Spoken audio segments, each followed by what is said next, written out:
Hello बच्चों, मैं सुषमा शर्मा बीजी Mishra school से कक्षा 12 में आप सबको आज काव्य खंड से पाठ 5 पढ़ाऊँगी। काव्य खंड से पाठ 5 जिसका नाम है सहर्ष स्वीकारा है, जिसे लिखा है गजानन माधव मुक्तिबोध जी ने। गजानन माधव मुक्तिबोध जी ने लिखा है।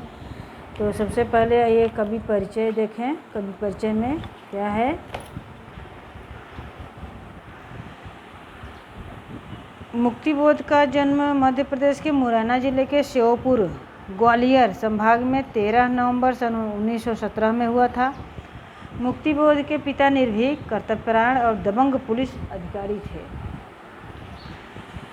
पिता माधवराव ने अपनी पूरी ईमानदारी और निष्ठा से नौकरी की और उन्हें नौकरी तक सभी सरकारी सेवाएं प्राप्त होती रहीं, लेकिन नौकरी से निवृत्त होने के बाद सभी सुविधाएं जाती रहीं।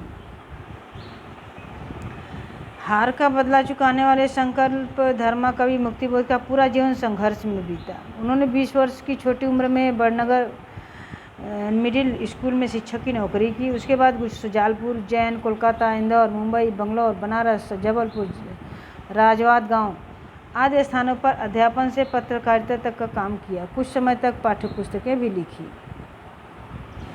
मुक्तिबोध नई कविता के महत्वपूर्ण कवियों में से एक थे। मूल रूप से ये मराठी होने से मराठी संरचना से प्रभावित लंबे वाक्यों ने इनकी कविता को आम आदमी के लिए कठिन बना दिया।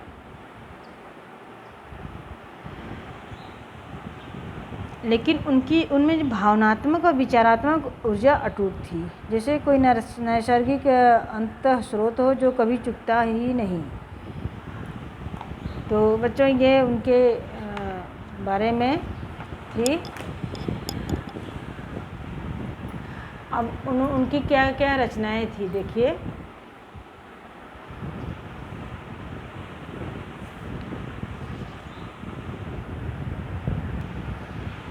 उनकी रचनाएं मुख्य रूप से हैं मुक्तिबोध की सर्वप्रथम कविताएं आज्ञा के तार सप्तक में प्रकाशित हुई। उनके जीवन काल में एक भी संग्रह प्रकाशित नहीं हुआ। जिसकी तैयारी हो रही थी उनके हाथ में आने से पहले उनकी मृत्यु हो चुकी थी। कविता संग्रह भी था बच्चों इनका। चाँद का मुंह टेढ़ा है, भूरी भूरी खाक धूल। गद्य साहित्य में भी इन्होंने लिखा है कहानी संग्रह, काठ का सपना, सतह से उठता हुआ आदमी, बी पात्र। समीक्षात्मक पुस्तक भी इन्होंने लिखी है, कामायनी, एक पुनर्विचार, नई कविता का आत्मसंघर्ष, नए साहित्य का सौंदर्य शास्त्र, अब आखिर रचना क्यों नाम से समीक्षा की समस्याएं तक साहित्यिक की डायरी। अन्य भी इन्होंने लिखा है भारत, इतिहास और संस्कृति। मुक्तिबोध का संपूर्ण साहित्य नेमीचंद जैन के संपादन में मुक्तिबोध रचनावली 6 खंडों में सन 1980 में प्रकाशित हो चुका है। इनका संपूर्ण जीवन इनका संघर्षपूर्ण बीता, लेकिन वे कभी संघर्ष से हार नहीं मानी। उन्हें अपने और अधिक मजबूत किया, बल्कि उन्होंने अपनी इस तकलीफ को अपना मजबूत बनने का साधन बना लिया। प्रगतिशील कविता से जुड़े रहे, सर्वहारा वर्ग के लिए कविताएं लिखी। सर्वहारा यानी हर कोई जिसे ग्रहण कर सके। आइए बच्चों, अभी इनका हम देखते हैं ये कविता को। सहर्ष स्वीकारा है जिसका नाम है।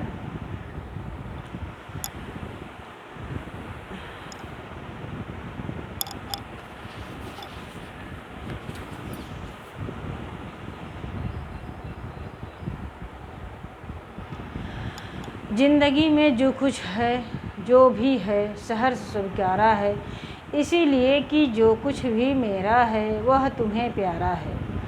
गर्वीली गरीबी ये गंभीर अनुभव सब, यह विचार वैभव सब, दृढ़ता यह भीतर की सरिता, यह अभिनव सब मौलिक है इसलिए कि पल पल में जो कुछ भी जागृत है अब तक है संवेदन तुम्हारा है।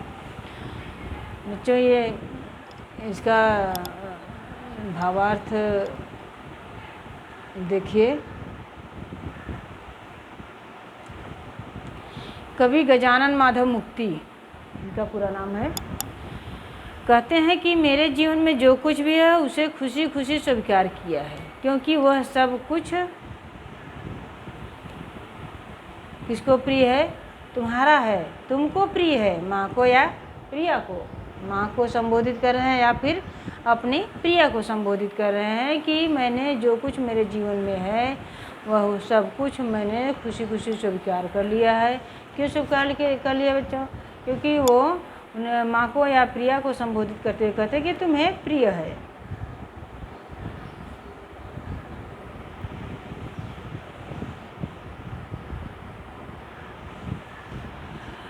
आगे देखते हैं, इसमें कवि ने कहा है कि कवि गरीबी को गर्वीली अर्थात स्वाभिमान युक्त गरीबी जीवन के गंभीर अनुभव, विचारों की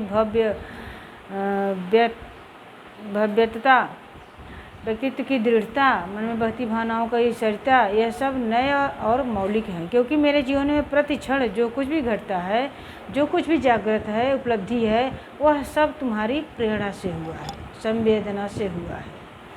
कवि ने इसमें स्पष्ट किया है कि जो उसकी प्रेयसी, फिर यह प्रेयसी माँ, बहन, पत्नी कोई भी हो सकती है, कोई भी अति प्रिय बन सकता है। प्रेयसी यानी अति प्रिय जो हो, तो वो कोई भी बन सकता है, उसकी संवेदना से, प्रेरणा से प्राप्त हुआ है। फिर गर्वीली गरीबी, विचारों की दृढ़ता, जीवन का अनुभव, विचारों का वैभव स्वीकारा ही नहीं, खुशी खुशी स्वीकार किया है। इनमें गरीबी को स्वाभिमान युक्त कहना कवि की प्रगतिशीलता का परिचय देता है। यानी गरीबी को ये अभिशाप नहीं मानते, इसे गर्व की बात मानते हैं, गर्व से स्वीकार कर लिया है। बच्चों अगला पैरा देखिए, जाने क्या है रिश्ता है, जाने क्या नाता है, जितना भी उड़ेलता हूँ भर भर फिर आता है, दिल में क्या झरना है, मीठे पानी क्या सोता है, फिर भीतर वह ऊपर तुम, मुस्काता चाँद ज्यों धरती पर रात भर, मुझ पर त्यों तुम्हारा ही खिलता वह चेहरा है। कवि कहता है कि मेरा अपनी प्रेयसी से न जाने कैसा संबंध है, कैसा रिश्ता है कि मैं अपने भीतर समाविष्ट तुम्हारी संवेदना के जल को जितना बाहर निकालता हूँ, वह कम होने के बजाय फिर से भर जाता है। मेरे हृदय में मीठे पानी का झरना है, मीठे पानी का झरना अर्थात अच्छाई का झरना, संवेदना का स्रोत, प्रेयसी का स्नेह स्रोत जो है, जो आनंद और अटूट है। अंदर तुम्हारा स्नेह है और ऊपर तुम्हारा चाँद जैसा मुस्कुराता हुआ चेहरा अपने सौंदर्य से मुझे नहलाता रहता है। अर्थात कवि का आंतरिक और बाह्य जगत दोनों प्रेमिका के स्नेह प्रेम से संचालित होते हैं। अब आइए अगला देखें, अगली पैरा, सचमुच मुझे दंड दो कि भूलूं मैं तुम्हें भूल जाने की, दक्षिण ध्रुवी अंधकार अमावस्या, शरीर पर चेहरे पर अंतर में पालूं मैं, झेलूं मैं उसी में नहालूं मैं, इसलिए कि तुमसे ही परवेष्टित आच्छादित रहने का रमणीय यह उजेला अब सहा नहीं जाता है, नहीं सहा जाता है। बच्चों कवि कहता है अपनी प्रेयसी को भूलना चाहता है, जिसे भूलने की उसका प्रिय उसे सजा दे, यानी प्रिय सजा दे, वो भूलने की, वो उसे भूलना चाहता है। और उस सजा में दक्षिणी धूप पर अमावस्या के गहरे अंधकार को उसका शरीर, चेहरा, अंतर्मन सहन करे, उसी में वह डूब जाए, इस सजा को सहर्ष स्वीकार करता है। कवि कहता है कि तुमसे चारों ओर फैला हुआ और छाया हुआ सुंदर मनोरम प्रकाश अब सहन नहीं होता, सहन नहीं होता, कवि से सहा नहीं जाता कि आवृत्ति करके पीड़ा को और अधिक बढ़ा देता है। और अधिक बढ़ा दिया है। अब अगली पैरा देखें, ममता के बादल की मंडराती कोमलता भीतर पिराती है, कमज़ोर और अक्षम हो गई है आत्मा, यह छटपटाती छाती की भवितव्यता डराती है, बहलाती सहलाती आत्मीयता बर्दाश्त नहीं होती है। बच्चों इसका भावार्थ इस प्रकार है। कवि कहता है कि तुम्हारी ममता, स्नेह रूपी बादल की कोमल ममता मेरे हृदय को पीड़ा पहुंचा रहे हैं, क्योंकि मेरी आत्मा कमज़ोर और अशक्त हो गई है। कवि कहता है कि तुम्हारी जो ममता या स्नेह रूपी बादल की कोमल ममता है मेरे हृदय को तकलीफ दे रहे हैं, और जो आत्मा है वो बहुत कमज़ोर हो गई है, अशक्त, बिना शक्ति के शक्तिहीन हो गई है। उसे भविष्य की अनहोनी डर से, अनहोनी से, भविष्य जो अनहोनी होने वाला है इससे डर लगता है। उसे अपने प्रिय से अलग होने का डर डराता रहता है, सताता रहता है। उसे डर लगता है कि प्रिय से अलग होकर वह अपने इस अस्तित्व को किस प्रकार बचा के रखेगा। अब तो उसे उसके प्रिय का बहलाना, सहलाना और अपनत्व तो सहन नहीं होता, अर्थात वह अब आत्मनिर्भर बनना चाहता है। आइए अब अगली पैरा देखते हैं, लास्ट। सचमुच मुझे दंड दो कि हो जाऊं पाताली अंधेरी की गुहाओं में, बीवरों में, यूं धुएं के बादलों में, बिल्कुल मैं लापता, लापता कि वहाँ भी तुम्हारा ही सहारा है। इसलिए कि जो कुछ भी मेरा है या मेरा जो होता सा लगता है, होता सा संभव है, सभी वह तुम्हारे ही कारण के कार्यों का घेरा है, कार्यों का वैभव है। अब तक तो ज़िंदगी में जो कुछ था, जो कुछ है, सहर्ष स्वीकारा है, इसलिए कि जो कुछ भी मेरा है वह तुम्हें प्यारा है। बच्चों, कवि कहता है इसमें कि अपने प्रिय को भूलना चाहता है, उससे दूर होना चाहता है। कभी अपने प्रिय से याचना करता है कि वह उसे सज़ा दे। वह ऐसी सज़ा चाहता है कि प्रिय के बिना पाताल के अंधेरी गुफाओं में, वह सुरंगों में खो जाए, धुएं के बादलों में लापता हो जाए, जहाँ उसे अपने अस्तित्व का एहसास भी न हो।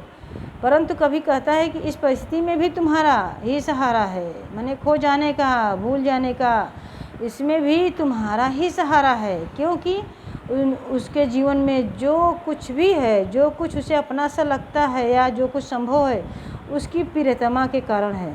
अपनी जो कब की प्रियतमा है उसके कारण ही है। उसके सभी कार्यों का विस्तार, वैभव सब उसकी प्रिय की देन है।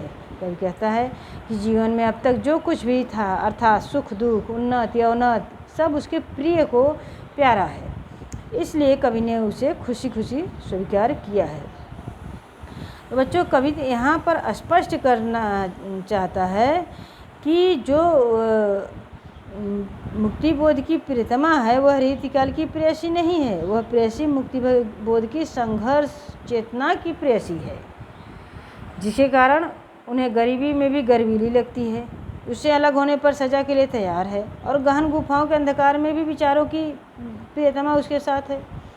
विचारों का वैभव है। कहने का तात्पर्य यह है बच्चों कि मुक्ति बोध की कविताओं को देखने का दृष्टिकोण मार्क्सवादी रखना होगा, तभी कविता को समझ पाएंगे। यानी कि कविता को इन्होंने अपने विचार से एक प्रियतमा के रूप में अब किसको कहा है, संबोधित किया है, विचार को, जिसमें गरीबी में भी अपने को गर्व महसूस होता है और अपने को भूल जाने के लिए सज़ा पाना चाहता है, और अंधेरे गुफाओं में भी उसी का सहारा पाना चाहता है, उसके जो विचार हैं।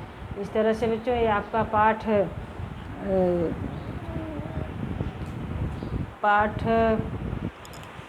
4 काव्यखंड से पाठ 5 बच्चों, सॉरी 5 पाठ समाप्त हुआ आपका। अब अगले वीडियो में हम अगला चैप्टर लेके फिर उपस्थित होंगे। आशा करती हूँ कि ये वीडियो आप सबको अच्छा लगेगा। ओके, धन्यवाद।